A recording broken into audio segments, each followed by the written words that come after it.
Nada contra. Tem suas deficiências. Se não tivesse deficiência, não estava no Vasco.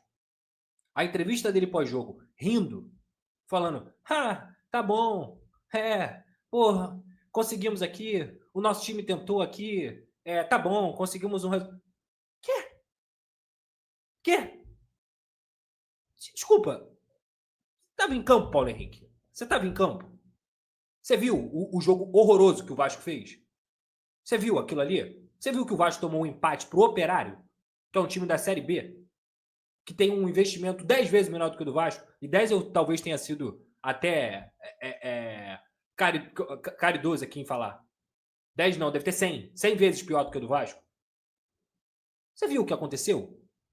Você empatou numa terceira fase de Copa do Brasil com um time bem pior do que o do Vasco, no momento que o Vasco estava vencendo a partida, e tomou um empate.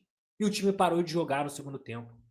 Você, como jogador do Vasco, você não tem que ficar feliz que você, meu Deus, poxa, porque o resultado aqui tá ok, tal, tal, tal. E olha, cara, que eu sou um cara que tenho total noção e realidade do que é o futebol brasileiro, que é difícil, que é complicado. Esse ano, principalmente, o futebol brasileiro está nivelado por baixo. A média dos jogos do futebol brasileiro são ruins. Tirando ali o Flamengo, o Bahia, o Inter e o Palmeiras, a maioria dos times jogam mal. E os resultados na Copa do Brasil mostram isso. O Botafogo ontem meteu 4-0 no Capital, que é um time muito mais fraco do que o Operário, tudo bem. Mas o Fluminense sofreu para ganhar. O Atlético Mineiro empatou. O Grêmio perdeu para o CSA. O São Paulo sofreu. Entre outros que eu poderia citar aqui. Entre outros, tá? O nível do futebol brasileiro é nivelado por baixo. Então eu consigo compreender algumas coisas de uma régua de uma pessoa que, com todo respeito, eu assisto futebol brasileiro. E eu sei que o Vasco está num bolo ruim, com mais 8 times aí que estão disputando o Campeonato Brasileiro Série A. Fácil. Está no mesmo bolo. Mesmo bolo. Grêmio, Fluminense, Santos, até o São Paulo oscila bastante também. O Grêmio, como eu já falei aqui, lá tem o Vitória, aí tem o Sport, aí tem tantos outros que eu poderia citar aqui, Juventude, Bragantino, tá todo mundo nesse bolo. O Bragantino até um pouco melhor, mas tá todo mundo nesse bolo. Nesse bolo de times que jogam, em média, um futebol ruim. Atlético Mineiro, esqueci de falar do Atlético Mineiro, do Cruzeiro, em média, esses times jogam um futebol ruim, tá? Só que se você é atleta do Vasco, você não pode sair rindo depois de ter empatado um jogo contra o Operário, meu amigo.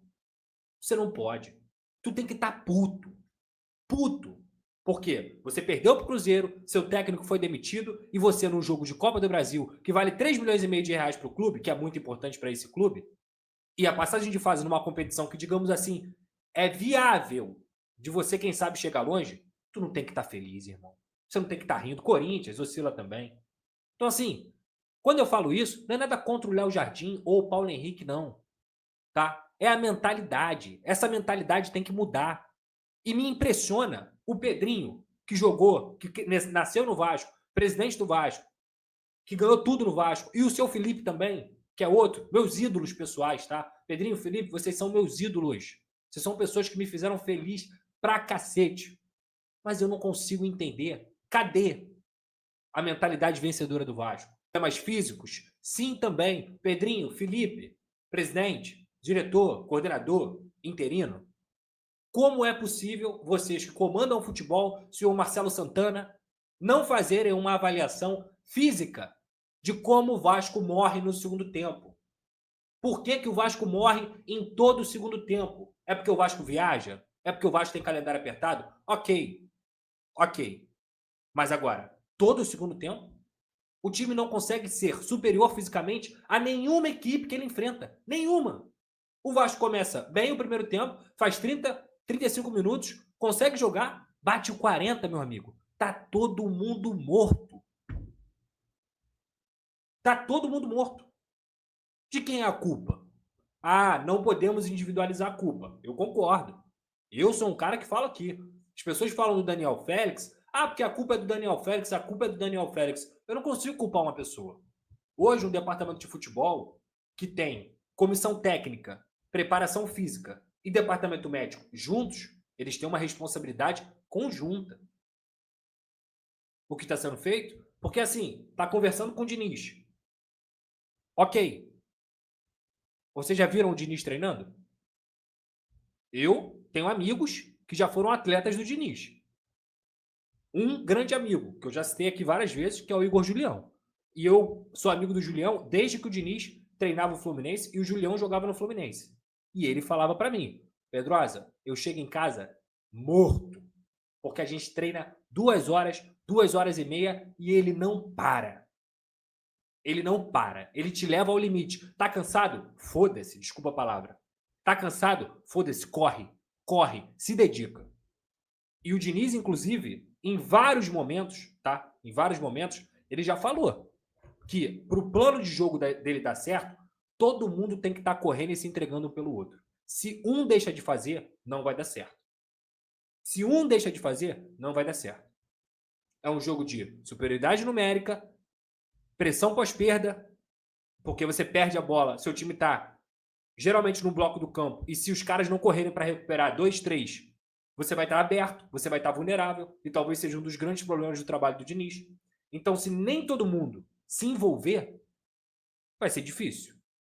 E vou repetir aqui para vocês.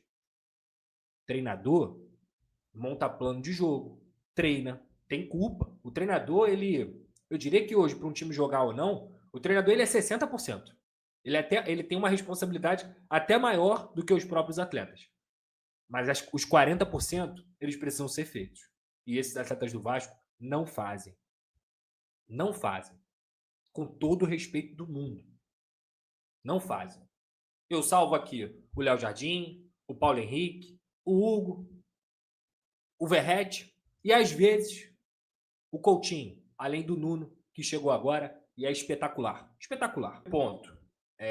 Nada contra o Lineker, tá? Inclusive, o defendi aqui em vários momentos, quando o Carille foi grosso com ele, parabenizei ele pela pergunta, falei sobre o trabalho dele, o Lineker está em todas as coletivas do Vasco da Gama e é um cara que faz uma cobertura lá do Vasco. Se ele é questionador ou não, o jornalismo ele tem a ver com questionar, ele tem a ver justamente com tirar da zona do conforto ali. A pergunta dele está fora do contexto? Eu acho que não. Eu acho que a pergunta dele não está fora do contexto.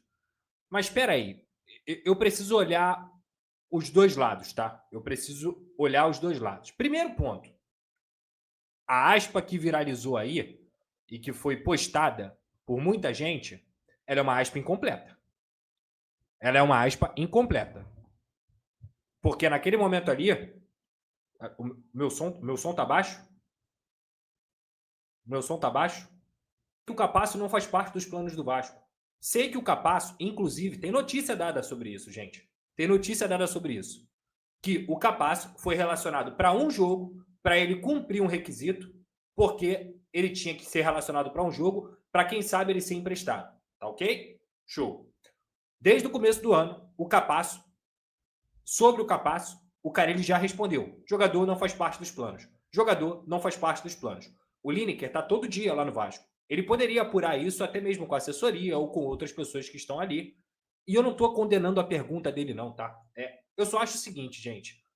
O Capasso, ele está fora dos planos do Vasco há 5 meses, há 6 meses.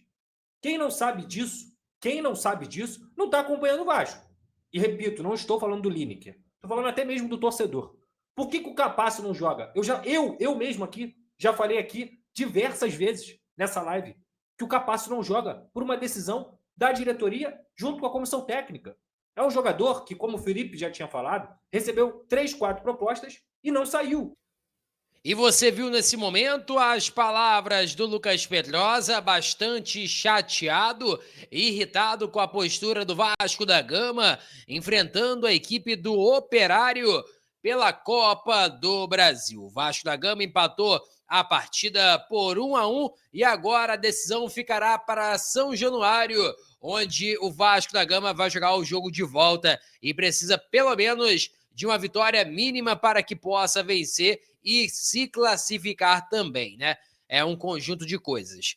Em relação a Capasso, o tema que gerou bastante polêmica, que foi a pergunta do Lineker para o Felipe, que ele respondeu ali de uma forma bem exaltada, bem irritado, e, cara, deixou bem claro, Capasso não faz mais parte dos planos, né, do Vasco da Gama, e agora, se vier uma proposta, com certeza vai ser negociado e não tem mais perspectiva nenhuma de que o Capasso retorne, seja reintegrado para o elenco do Vasco. Além, é claro, também do Capasso, que postou a foto dele com uma taça no Olímpia. E o Felipe, logo depois, respondeu na sua rede social dele e do Pedrinho, mais jovens, quando estavam atuando no Vasco, com a taça da Libertadores.